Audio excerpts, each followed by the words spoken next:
only one betting 7. Till today, if you go to like a casino, you know the guy I talk about him, I don't want to say his real name, but there's a guy who's friends with me and a mutual friend of ours. We're one of the guys that eats lunch with us. He likes to go to he likes to go to the casino a lot and play craps. Yeah. You know what I'm talking about. Yes. That the guy says, I want to die at the crap table. I've been gambling since I'm 11. Yeah. You know what I'm talking about. Till today, right? I'll go visit him at the casino. And he's there gambling and stuff. He's trying to make the point. And he's a cat. The guy, I love the guy. He says things, you know, like when somebody says something, they could get away with anything. He'll talk to everybody at the table, like at the crap table, like they all know him. He's a personality, great personality. Guy comes and bets the 7. He yells out, "Whoa, we all know who the rat is at the table." He called the guy rat out. Everybody at the crap table looks at the guy. The guy will just take his bet off the table and run away, you know? But till today, people do that. They'll bet, because really when you think about it, if you pencil it out, I watched a couple of videos and I was watching some things because it was interesting about how much math is involved with craps. And the odds are the best odds. I don't gamble, but if you had to go with the best odds in the casino, it is craps. But it's a confusing game at the beginning to get the hang of it because there's a lot of combinations, right?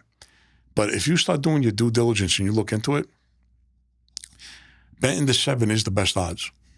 So Joe Black was that guy. Like, he didn't care. He'd walk in. There was a lot of heavyweights there. There was captains. There was, a lot of legendary gangsters. Is he still alive, Joe Black? No, he died. But that's one guy who had an impact on me because I probably growing up, I must have seen him every day. Like, he was always around.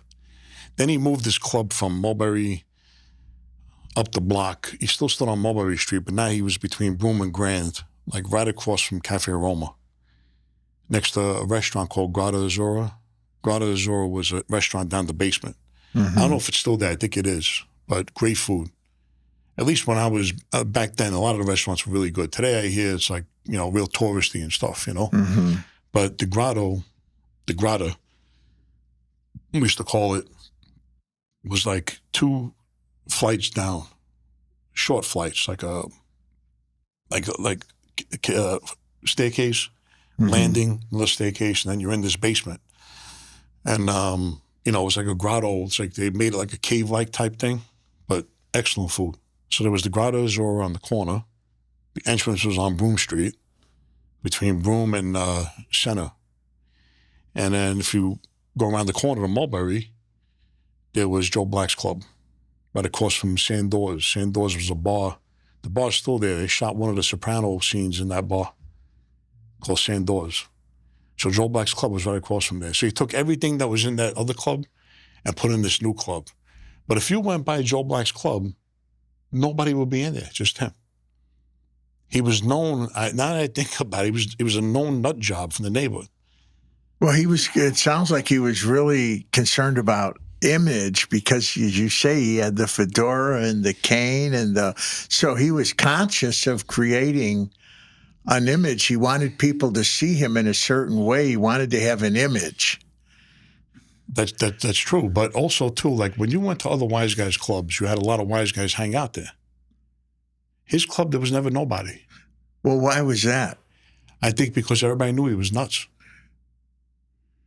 I think they just had him on the pay me no mind list, like Joe's Joe. And Joe's living in the Gallo Wars or whatever. He's living some kind of movie in his head. And nobody hung out there. Not that the guy was when I think about it, he really wasn't that, nobody really crowded around him or nothing, They all had him down as a nut. So he just... Well, and not because, it sounds like he was, but, so if you had a conversation with him, you couldn't have a conversation with him, or... You have a conversation with him, but you could tell he's crazy. Oh. You see, like even in the mob, right? And this is in every field, I guess, right? There's guys that are in the industry, like let's say, for example, a guy becomes a doctor, right? And you have to talk to him.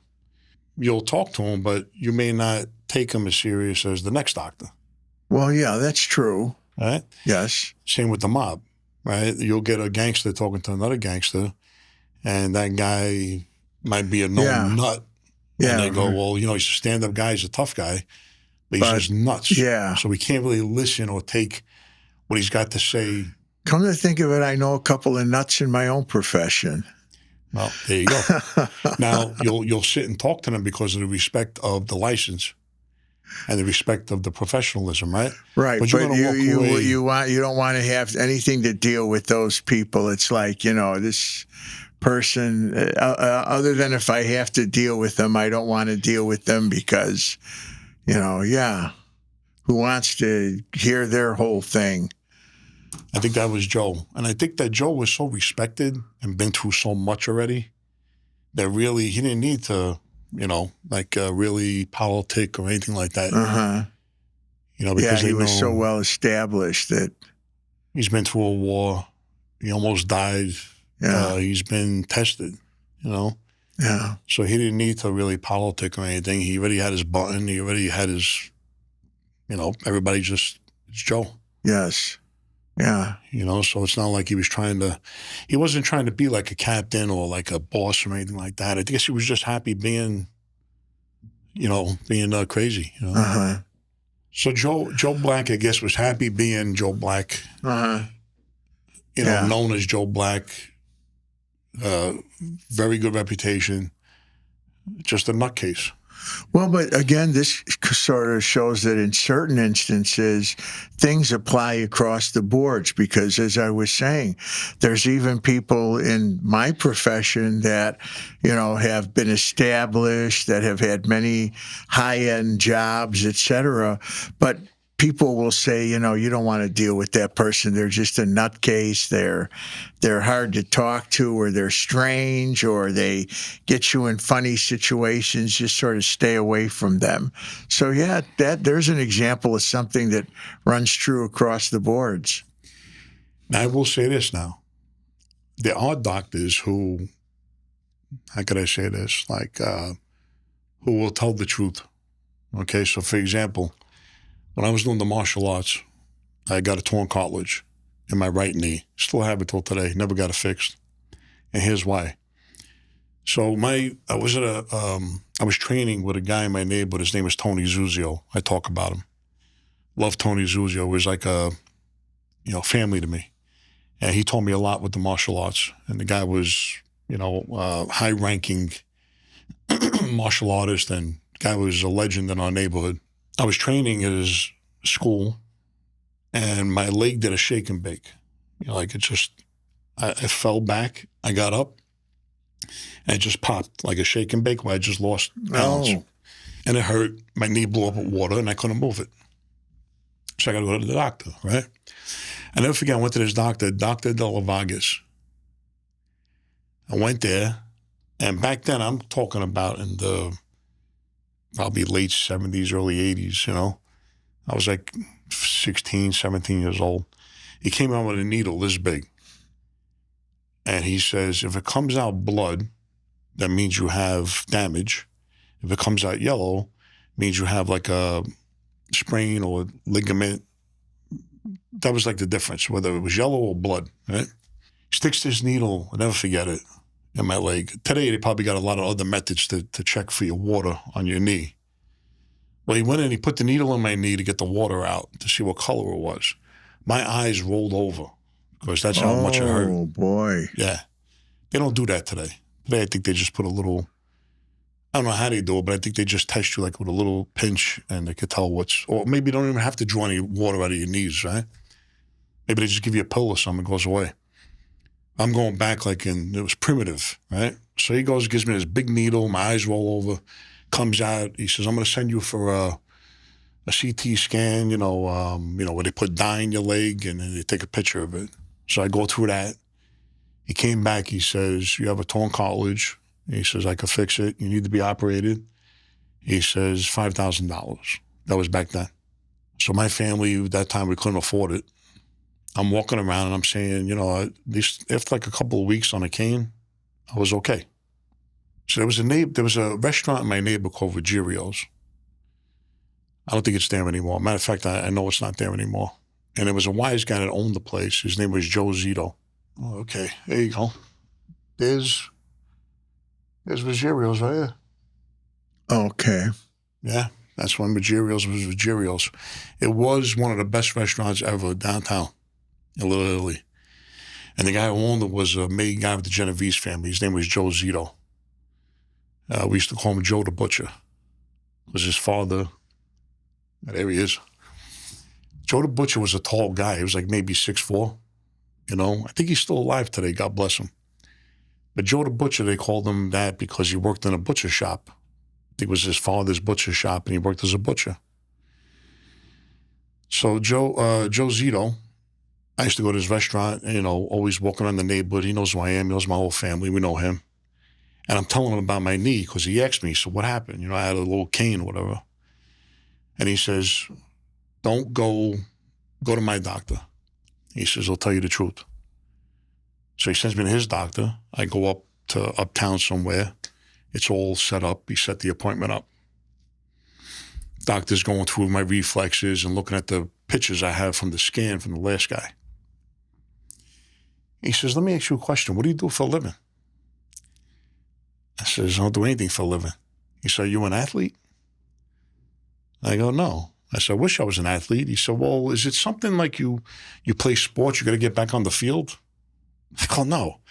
I do karate. I said, I don't have an occupation. Uh-huh. He says, well, you know what? I'm not going to cut you open. I said, well, what happens then? He said, well, let's say your knee comes out every 6 months. Once every 6 months, once a year. It does a shake and bake. It blows up with water. You take 2 Tylenols, you lay your feet up, you're back to walking again. Oh, wow. He said, if you weren't an athlete and you had to get back on the field and it was part of your job, I said, let me cut you open. He said, because once I cut you open, you're never going to be the same. Anytime it rains, anytime anything, you're going to get arthritis, you're going to feel it. Uh-huh. And it's going to take you months to heal. I wouldn't do it. He said, something you could live with. So look at the difference with a connection and no connection. That's right. So that guy, when I came in there, you talk about just another number. Yeah, I got 5,000 on my head. Looks at you, oh, just another knee. Got $5,000. And it's a kid you're dealing with, right? I go to this guy who was connected through Joe Zito and said, we're not going to around with any advice here, you know? Well, but you know, there is a similarity too, again, to my own business, which is something that I tell patients that come to me, which is that you have to connect with your therapist, your psychologist, your counselor. If you feel you don't connect with that person, if you feel they're not right for you, go to someone else. We don't do that as much with, or say that as much with medical doctors, but there's a lot of truth to that you can get different advice from different people, and sometimes the advice you're getting really works for you, and sometimes the advice you're getting doesn't work for you. And if the advice you're getting doesn't work for you, try getting advice on the same issue from someone else, because maybe they will be the ones that'll have the right advice for you. And we don't do it as, I think people are doing it more now, are more medical doctor savvy about that. But certainly when it comes to anything in psychology, if you're working with someone, you're talking about your marriage, you're talking about your depression, your anxiety, your boss, someone that you've lost through death, whatever the personal problem may be, raising your kids, and you feel that what they're telling you isn't really helping and isn't really solving the problem, go to someone else. Don't stay with that person just because they have PhD or MD after their name, or they're a psychologist or a psychiatrist or a nurse or a counselor. You got to find the people that you think will help you. Isn't that mind shopping, though? No, it's not. Well, but what about a person who doesn't like what they hear? Right? That's different. And now they keep going until they get to somebody who tells them what they like to hear. Well, that's like a hypochondriac in medicine. You go to the doctor, you say, "Doctor, I got a pain on my left side." He says, "There's nothing wrong with your left side." You go to another until you finally find the doctor who says, "Oh, the pain on your left side, I got something for you." But that's more like a hypochondriac. That's not what I'm talking about. Yeah. So it's not mind shopping, trying to get somebody. No, right. Although you can have mind shopping, and in fact, I still come across it. People have been to 2 or 3 counselors, and they tell me, well, I'm looking for a counselor. The minute that I hear that, all kinds of red flags go off, because if they've seen 4 people before me, they're certainly not going to be happy with me. Or if they are happy with me and I take them on, then somewhere down the road there may be a problem. So there's people that do shopping That's where the in my personality field. disorder comes in. Well, yeah. But then, so really, when you think about it, right, out of all these things we talk about, all the differences, there's so many things, right? Not everybody's perfect, right? Somebody could be diagnosed with, you could find some diagnosis in everybody. Yes. Or a trait of it. Right, like if the person's not fully, if he's fully not malingering, there might be a trace of him malingering. If he's fully not insane, bipolar, schizophrenic, personality disorder, irresistible impulses. Even though the thing I talk about sometimes is like what that place made me aware of is displacement of emotions. So you could be mad at something, but you veer it towards somewhere you're not supposed to be. That makes sense? Oh, definitely. It happens all the time. Right. So when I went to this intensive therapy, and I went to these classes, and one class was about displacement of emotions. But then again, it goes back to, I'm not saying this, because I don't want to sound like a sociopath, but who's to say you're displacing that emotion in the wrong place? You see what I'm saying? There's an argument for everything. Because, for example, let's say, okay, you're mad at this piece of paper. Uh-huh. But now displacement of emotion is I'm mad at these glasses. Yeah. Because these glasses are sitting on the paper. Well, you're supposed to be mad you're not supposed to be mad at the glasses, Frank, because glasses got nothing to do with it. But I correlate the two of them similar because it's sitting on top of it. Who's to say that I'm wrong? Well, here's the problem with that. You're mad at your boss, so you go home and yell at your wife. That's a problem. That's displacement of emotion. That's a problem. You're mad at your wife, so you kick the dog. So that's when you have to start to look at your emotions and say, well, what's making you mad? And isn't there a better way of handling it than to displace it? There's people that walk around angry all day long, and then all of a sudden they snap at somebody. And really, if you think about these mass shootings that occur, a lot of times they relate to displaced people who've been carrying around stuff. And finally, one day they say, you know what? I'm going to get this all out. I'm going to really show everybody just exactly how mad I am. And That's an extreme example. So yeah. So it's not a problem, but it can be a problem. Better to go to the gym if you feel angry and work it off. Oh yeah, no question about it. I'm just trying to relate to it as like a guy in the street. I try to relate everything to like mob incidents that happened in the past that I'm aware of. Because it's interesting to look back, right? You talk about how we worked in a different society with different rules and different ways of handling things, right? That now, which is called the underworld, right? Now you look back at it and you go, and then when you go to therapy, right? You try to educate yourself. You look at it, right? You pick up the knowledge, right? And then you try to compare it to past incidences, in the past. So displacement of emotions was a big, big deal. Well, how do you mean? Do you mean that someone would be mad at one person and displace it onto another, or like in your setting? How do you mean that? Can you give an example? Yeah, I give a lot of examples. Again, we're dealing with all criminals. Let's make that clear. There's nobody. It's not like picking on an innocent person. It's not like getting into an argument with your boss and going home and picking on your wife or kicking a dog. It's not nothing like that. Innocent people or pets or anything like that.